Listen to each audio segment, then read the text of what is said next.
අයිබෝන්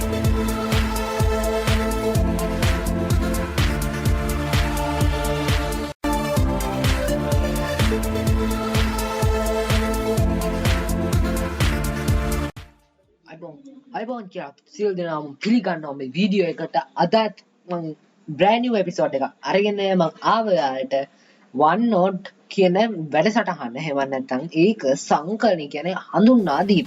මේක මම කියන්නේ කැමති Windows 10 වලට අමතරව 2007 කියන version එකේ කොහොමද කරන්නේ කියන අදහසත් මම ඔයාලට දෙනවා. මුලින්ම කිව්වා වගේ like කරන්න, share කරන්න, ඒ වගේම මාව subscribe කරන්න අමතක කරන්න එපා. lesson එකට යමු ඔක්කොටම කලින්. ඉතින් මුලින්ම මම මේ විදියට start menu එකට යනවා. ඒකට ඉතින් බලුවන් වෙයි. ඉතින් මේ විදිහේ start menu එකට ගිහලා ඔයා පළමුවෙන්ම කියන්නේ OneNote කියන Windows 10 එකේ version එක මුලා දෙන්න. ඉතින් OneNote for Windows 10 කියන එක තමයි කියන්නේ සාමාන්‍ය OneNote කියන එක ඇති ඒක එක double click කරගන්න. ඉතින් මේ විදිහට එනවා. double click කරගත්තත් එක click කරගත්තත් කමක් නෑ. හැබැයි double click කරා නම් ඒකේ මේ copies දෙකක්. ඉතින් මේ විදිහට ඇවිල්ලා ඊට පස්සේ OneNote for Windows 10 කියන එක එනවා. ඉන්න මේ වගේ. ඉතින් මේක ආවම පස්සේ ඔයා කරගන්න ඕන පළමුව නැති. ඔයා මේ විදිහට ඇවිල්ලා load වුණාන් පස්සේ ඔයා අර මම මේ විදිහට එක පෙන්නනවා. මේ විදිහට පොඩි වෙලාවක් ඉන්නේ.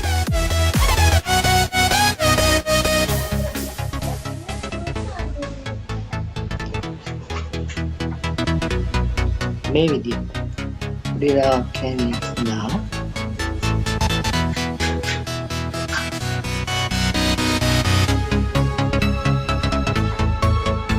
ඉතින් මේ විදිහට ආවා. ඉතින් ඔයා කලින් විවෘත කරපු එකත් එක්කම තමයි ආවේ සාමාන්‍යයෙන් මේ විදිහට. ඉතින් මේක ඔයා ලයික් කරන්න මේ කියනවා නම් රේට් කරන්න කියනවා නම් ඔයා සාමාන්‍යයෙන් රේට් කරගන්න ඕනේ නැහැ. ඉතින් ඔයා මෙතන ඇඩ් කරගන්න ඇඩ් සෙක්ෂන් කියන එක මගින් සෙක්ෂන් එකක් ඇඩ් කරගන්න පුළුවන්. ඉතින් මෙතන මේ විදිහට ඇවිල්ලා ඔයාට පුළුවන් ඒ කියන්නේ මේ විදිහට ටයිප් කරන්න ටයිටල් එක මේ නෝට් එකේ ටයිටල් එක. දැන් මම මේ විදිහට ටයිටල් එක දානවා lesson 3 කියලා. ඉතින් ඔයාට කැමති එකක් කැමති තැනක ලියන්න තමයි තියෙන්නේ. මේකේ ඔයා මතක තියාගන්න ඕන ඕක කියන්න ඕනේ ඉගෙන අර මේව කියන්න ඕනේ නැත්නම් මේක වැඩ කරන්නේ නැහැ. ඉතින් මේක highlight කරන්න පුළුවන්. ඉතින් highlight කියන එක මුලින්ම select කරගන්න බෑ. මුලින්ම ඔයා මේක කොහොමද highlight කරගන්න ඕනේ. select කරලා highlight කරගන්න ඕනේ. ඊට පස්සේ කරන්න පුළුවන්. ඔන්න ඉතින් මට තව දෙයක් කියන්න ඔයාට පුළුවන් වෙන තැන්වල notebooks මේකට ඇතුළත් කරගන්න. ඉතින් මම මේක notebook මේ වලට ඇතුළත් කරගන්නේ නැහැ දැන්වල. ඉතින් ඔයාලට පුළුවන් මේ විදිහට ඕන එක ඇතුළත් කරගන්න.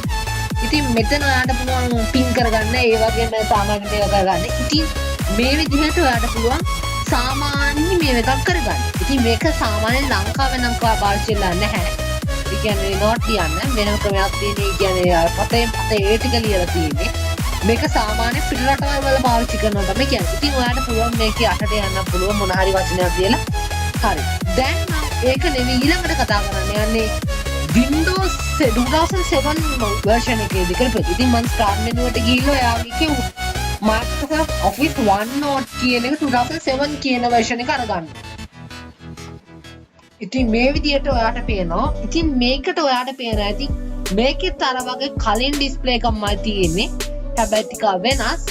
ඒක සාමාන්‍යයෙන් මේ විදිහට තමයි තියෙන්නේ නිල් පාට. ඉතින් ඔයාට පුළුවන් මෙතනදී ටයිටල් එකක් යොදා ගන්න. ඉතින් මෙතනත් ඔයාට පුළුවන් මේ විදිහට හදලා මම පෙන්නන විදිහට ඔයාට කැමති මේ එකක් හදා ගන්න. මෙතනදී මට විශේෂයෙන් කියන්න ඕනේ මෙතනදී highlight කරන්න පුළුවන්. මුලින්ම select කරගන්න ඕන මේ ඒවා ටික කියන්නේ වචන ටික. ඒ වචන ටික ඊට පස්සේ කලින් විදිහට නැත්නම් all මේ ඔක්කොම ටික select කරගෙන highlight කියන බටන් එක click කරා නම් highlight වෙනවා. ඔයාට මේ විදිහට ඔයාට මේක මේ තද කරලා ලියන්න, bold කරලා ලියන්න, italic කියන්නේ වචන ඇල කරලා ලියන්න, underline කරලා ලියන්න, ඒව හැමදේම මේකෙත් පුළුවන්. Windows 10 එකේ මේකෙත් පුළුවන්. ඉතින් මේ වීඩියෝ එක මේ කියලා දුන්නේ ඒ ටිකයි. ඉතින් ඊළඟ වීඩියෝ එකකින් හම්බෙන්තුරු මම ප්‍රාර්ථනා කරනවා සියලු දෙනාටම සුබ දවසක් කියලා. ඒ වගේම ආයුබෝවන් කියලා ප්‍රාර්ථනා කරනවා.